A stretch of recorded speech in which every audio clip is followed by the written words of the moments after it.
आबकारी जो नीति थी ना 2 से 12% करने की, वो बहुत ज़बरदस्त पॉलिसी लेके आए थे।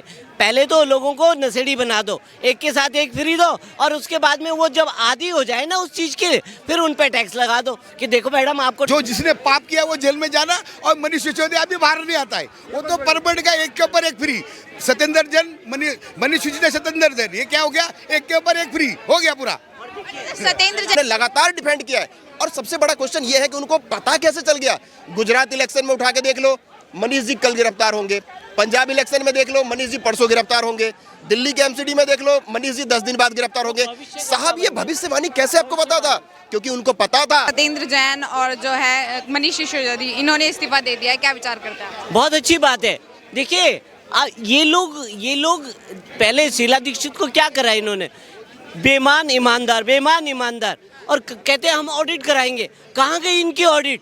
सब चली गई, सब। शीला दीक्षित जी कहाँ चली गई थी? गवर्नर बनी थी सीधा। तो कहने का मतलब क्या है, केजरीवाल ने, आप देखिए उनके पास कोई पद था, उन्होंने कोई डिपार्टमेंट अपने पास में नहीं ले रखा, सारे के सारे मनीष सिसोदिया के हैंडओवर कर रखे थे। तो कहने का मतलब वो इनके कंधे पे बंदूक चला रहे थे, और इनको तो फायरिंग हो जाएगी और ये बच जाएंगे अपने आप। तो कहने का मतलब क्या है, केजरीवाल को खाली इस्तेमाल करना था। पहले उन्होंने अन्ना हजारे को इस्तेमाल करा, अब आकर के इनको इस्तेमाल कर दिया।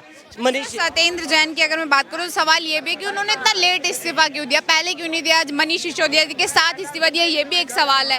कैसे देखिए ये इसलिए दिया गया कि उनको पता चल गया कि अब कहीं से बचने वाले नहीं हैं, अब तो गाज गिरनी है। तो कहने का मतलब ये है कि अब उनकी चोर की दाढ़ी में कहते हैं ना तिनका, वही कहावत यहाँ पे फिट होती है। इनकी दाढ़ी में तिनका है और ये धीरे धीरे सब कब्जे में आएंगे। आप ये नहीं, आप कहने का मतलब क्या है, ये नहीं, ये अभी आपके छोटे भी आपको मिलेंगे। जितने एमएलए हैं, एमएलए भी बहुतों ने भ्रष्टाचार कर रखा है, पर क्या होता है, खुली छूट हो रखी है।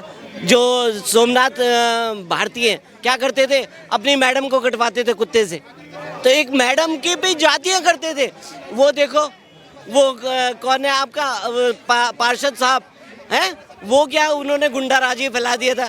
शिक्षा मंत्री शराब घोटाले में जेल जा रहा है, कैसे देखेंगे आप? शिक्षा मंत्री शराब घोटाले में अंदर जाते हैं। हाँ देखिए, ये इनकी आबकारी जो नीति थी ना 2 से 12% करने की, वो बहुत ज़बरदस्त पॉलिसी लेके आए थे।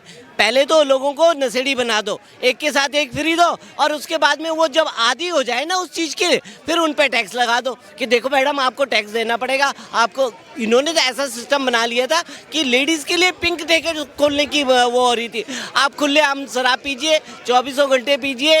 ये इनका जो प्लानिंग थी ना, बहुत ज़बरदस्त प्लानिंग थी। ये शिक्षा में आप कैसे देखते हैं कि सत्येंद्र जैन और मनीष सिसोदिया ने अभी इस्तीफा दे दिया, आप कैसे देखते हैं? देखिए मैडम, आप भी दिल्ली में रहते हो, हम भी दिल्ली में रहते, काफ़ी देर से रहते। एक हमारा ऐसा अजब मुख्यमंत्री है जिसके पास कोई मंत्रालय नहीं है। अजब, जिसको बोलते 10 साल में, ये एक अजब चीज़ है केजरीवाल, जिसके पास कोई मंत्रालय नहीं 10 साल में। और उसने क्या मालूम है, दूसरे के पहले सत्येंद्र जैन के कंधे पे बंदूक रख के चलाई, वो बेचारा जेल पहुंच गया। अब मनीष सिसोदिया को 10 मंत्रालय देके उसको जेल पहुंचा दिया। अब नंबर किसका है मालूम है आपको? जो डीटीसी के ऊपर घूम रहा है उसका भी नंबर है, जो डीटीसी पे घूम रहे ना उसका भी नंबर है अंदर जाने का, क्योंकि ये पाप है। मैडम देखो, हमारे देश कानून से चलता है, कोई गवर्नमेंट नहीं चलाती, किसी गवर्नमेंट का उसमें कोई हस्तक्षेप नहीं हो सकता है, ना बीजेपी कर सकती, ना कोई कर सकता है। पढ़े लिखे लोगों को कोई समझाने की जरूरत नहीं। हमारे देश के 5 स्तंभ है, जिसमें एक आप भी हो, जो हमें खुलेआम से, हम अपने बच्चे जैसे हो, लेकिन खुलेआम हमसे पूछ रहे हो, ये सच्चाई पूछ रहे हो, बराबर है, ये आप भी हो उसमें। देश हमारा संविधान से चलता है, सीबीआई हमारी संविधान से चलती है, हमारी ईडी वो बिना प्रूफ से कोर्ट में वो खड़ी नहीं हो सकती। ईडी को जेज उठा के बोलता है कि भाई तूने इसको कैसा फंसा दिया, इसको 2 महीने के लिए जेल में डालो, ईडी के ऑफिसर को बोलता है। तो ये इस देश में ये ऐसी गुमराह वाली बातें, ये सब बेखूबी वाली बातें, जो जिसने पाप किया वो जेल में जाना, और मनीष सिसोदिया अभी बाहर नहीं आता है, वो तो परमिट का एक के ऊपर एक फ्री। सत्येंद्र जैन, मनीष सिसोदिया, सत्येंद्र जैन, ये क्या हो गया, एक के ऊपर एक फ्री हो गया पूरा। सत्येंद्र जैन की अगर मैं बात करूं तो इन्होंने अब जाके इस्तीफा क्यों दिया, पहले क्यों नहीं दिया? और मनीष सिसोदिया के साथ इस्तीफा देना, ये कैसी पॉलिटिक्स? देखिए, ये अब जाके देने का मतलब इनको पता लग गया। अभी ये इनको क्या लगा कि सत्येंद्र जैन तक हम टालते रहेंगे। और इस्तीफा देंगे नहीं। लेकिन अब इनको पता लगा कि हमारे पाप का घड़ा भर चुका है। अब आप पाप का घड़ा भरने के बाद अब लास्ट में क्या होना है पता है आपको? अभी दिल्ली की सरकार जो है, राज्यसभा भंग हो रही है, दिल्ली सरकार भंग हो रही है। आपको मैं क्लियर बताऊं, अंदर की बात है, दिल्ली की सरकार जो वो भंग होने वाली है, महीना 1.5 महीने में भंग हो जाएगी। ये पक्की बात है 100%। हाँ, क्योंकि इन्होंने शराब मंत्री बना देना चाहिए था। शराब मंत्री रहेगा तो अच्छा रहेगा, शराब पड़ते रहेगा। प्राइवेट दुकान जाकर के देखिए रामलीला मैदान के पास एक बड़ा भरा हुआ है। इस्तीफा दे दिया मनीष सिसोदिया जी ने, इस्तीफा दे दिया मनीष सिसोदिया जी ने। कहाँ अभी इस्तीफा दे दिया? इस्तीफा देने से क्या होता है? ये लोग ना, कोई ये लोग का चारा नहीं है। ये लोग का रहेगा ना तो दिल्ली को ना श्रीलंका बना देगा, पाकिस्तान बनाएगा। यही लोग का देन होगा, समझे ना, और कोई नहीं। और अपने आप को एक टाइम पे कट्टर ईमानदार बताते थे और एक के बाद एक अब इस्तीफा दे रहे हैं इनके जो कट्टर जो नेता हैं ईमानदार। देखिए, पहले बार तो इन्होंने दिल्ली में कोई काम नहीं किया। मैं भी बॉम्बे का रहने वाला, दिल्ली में 40 साल से रहता हूँ। शीला दीक्षित ने दिल्ली में बहुत काम किया, इसमें कोई शक नहीं। बीजेपी ने शीला दीक्षित ने किया। शीला दीक्षित ने दिल्ली वाली होके किया, कांग्रेस वाली होके नहीं किया। कांग्रेस के अंदर तो कोई देश का एक रत्ती भर भी डीएनए नहीं है। कांग्रेस के अंदर देश का एक रत्ती भर भी डीएनए नहीं है, लेकिन शीला दीक्षित के अंदर दिल्ली का पूरा डीएनए है। उसने काम किया, उसमें कोई शक नहीं। जितने ब्रिजें बनाई तो लगातार स्कूलों का हवाला देते कि स्कूल अच्छे कर दिए, स्कूल अच्छे है। कहीं भी केजरीवाल की सरकार क्या मालूम है? हवाई सरकार, झूठ की हवाई की सरकार टीवी पे चल रही है और ऐड पे फोटो पे चल रही है, और कोई कहीं पे नहीं चल रहे। काम कोई रोड का नहीं हुआ है, कोई कुछ नहीं बना। केजरीवाल की सरकार हवाई सरकार, जिसको हवाई सरकार बोलो। केजरीवाल हवा का मुख्यमंत्री। एक मिनट भी ये नहीं सोचा एक के साथ एक फ्री, ये पूरे दिल्ली को शराबी बनाना चाहते थे क्या? है, इन्होंने जरा भी नहीं सोचा घर में पीने के बाद आदमी क्या ड्रामा करता है पीने के बाद शराब को। सत्येंद्र जैन और मनीष सिसोदिया जी ने अभी इस्तीफा दे दिया, इस पर आप क्या विचार करते हैं? देखो मैं भी बताऊं, ये देर आए दुरुस्त वाली बात है। इनको पहले ही कर देना चाहिए था। इनको पहले पता था कि हम दोषी हैं, लेकिन फिर भी छुपे रहे ये लोग। लेकिन छुप नहीं सकते। ये तो मैं आपको बता देना चाहता हूँ, ये तो ट्रेलर है, ट्रेलर। फिल्म तो पूरी बाकी है अभी। इसमें बड़े मगरमच्छ अभी बड़ा मगरमच्छ आने वाला है। बड़ा मगरमच्छ आएगा, जरूर आएगा, आप देखिएगा। सर आप कैसे देखते हैं सत्येंद्र जैन और मनीष सिसोदिया जी की इस्तीफा दे दिया इन्होंने? देखिए, इसमें दो बातें हैं। एक तो इसका आउटकम्स क्या होगा वो हमें जानना है, बहुत ज़रूरी है।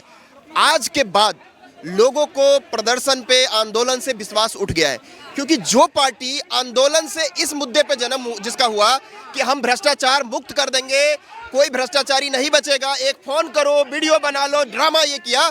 आज उनके मंत्रियों का ना एक रूम बुक हो रखा है तिहाड़ जेल में। अगर आप जाकर के देखोगे कैमरा लेके तो अलग से रूम बुक हो रहा है। ये मनीष जी का है, ये सत्येंद्र जी का है, ये ताहिर हुसैन का है, पता नहीं सबका एक बुक हो रखा है। यार मतलब एक समझ में नहीं आता कि आप जिस चीज से पैदा हुए उन्हीं चीजों में आज लिप्त हो गए। ये और किसी के लिए लॉस नहीं है, दिल्ली के जनता को आपने ठगा है। दिल्ली के जनता, आप एक चीज बताओ मैडम, आप पूरे वर्ल्ड का डेटा उठा के देख लो, कहीं भी आपको मिल जाए जो यहाँ स्कूल और वहाँ पे ठेका, यहाँ स्कूल और वहाँ पे ठेका। क्या ड्रामा बना रखा है आपने।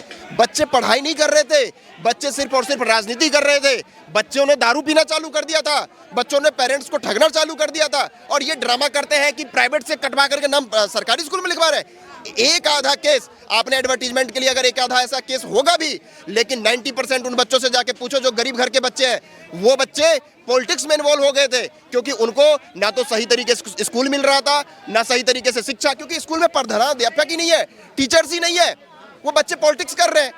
उनको एजुकेशन से ज्यादा पॉलिटिक्स में मजा आ रहा था। वो कह रहे थे जब भाई साहब शिक्षा मंत्री ही ऐसा पॉलिटिक्स हमें करने को कह रहा है तो हम क्यों ना करें। आज स्टार्टिंग में केजरीवाल जी जो है मनीष सिसोदिया को बेकसूर बताते थे, ऐसा दावा करते थे, अब इस्तीफा दे दिया है उन्होंने। ये तो एक ट्रेंड है, ये ट्रेंड है, आप समझो। सत्येंद्र जैन के केस में इन्होंने अब तक क्या बोला? वो निर्दोष है, वो बीमार है, वो गरीब है, वो मेंटली डिस्टर्ब है, वो ये है, वो है, फलाना ढिमकाना, एक चार्ट है। लेकिन बाद में क्या हुआ? कोर्ट से जमानत मिला। कोर्ट पे भरोसा है आपको या नहीं है? आप बताओ, है ना? कोर्ट से अभी तक बेल मिला? अगर, क्योंकि हम सबको भरोसा कोर्ट पे है, कोर्ट अगर वो निर्दोष होते कोर्ट उनको बेल दे दिया होता, नहीं मिला ना, चूंकि उन्होंने भ्रष्टाचार किया है ना, उन्होंने मसाज करवाया है ना तिहाड़ में। वही चीज मनीष जी के साथ है। मनीष जी को उन्होंने लगातार डिफेंड किया है और सबसे बड़ा क्वेश्चन ये है कि उनको पता कैसे चल गया। गुजरात इलेक्शन में उठा के देख लो, मनीष जी कल गिरफ्तार होंगे। पंजाब इलेक्शन में देख लो, मनीष जी परसों गिरफ्तार होंगे। दिल्ली के एमसीडी में देख लो, मनीष जी 10 दिन बाद गिरफ्तार होंगे। साहब ये भविष्यवाणी कैसे आपको पता था? क्योंकि उनको पता था कि ये काली दाल नहीं है, ये पूरी दाल ही काली थी और उनके आदेश से ही इन्होंने भ्रष्टाचार किया था। और जब पता था कि आज जो मोदी जी का जो ये सेना है ना, जैसे राम जी का सेना था ना, बानरी सेना, कि उनको बस बोल दो सेतु बनाना है तो बनाना है, तो वही सीबीआई और ईडी। मैं बता रहा हूँ आपको, सीबीआई और ईडी का भी गठन अभी कुछ टाइम पहले ही हुआ है, पहले से ईडी नहीं है देश में। लेकिन ये लोग जो इफेक्टिवली काम कर रहे हैं, जो करोड़ों का इनकम टैक्स वाला कलेक्शन कर रहे हैं, आप आए दिन डेटा उठा के देख रहे हो। एक जीएसटी में अगर आप चोरी करोगे ना, तुरंत नोटिस आता है और आप बच नहीं पाओगे। इनकम टैक्स में 250 हजारों करोड़ रुपए निकल के आ रहे हैं। ये लोग जो कर रहे थे ना तमाशा, वो अब बंद हो गया है। और ये सारे, क्योंकि मोदी जी के हाथ में तो यही है ना। फिर ये लोग आरोप लगाते हैं कि मोदी जी कायर है, डर गए। अगर मोदी जी डरने वाले होते तो भाई साहब आतंकवादियों के सामने लाल चौक पे तिरंगा फहरा के नहीं आते। मोदी जी डरने वाले होते तो पाकिस्तान पे सर्जिकल स्ट्राइक नहीं करते। मोदी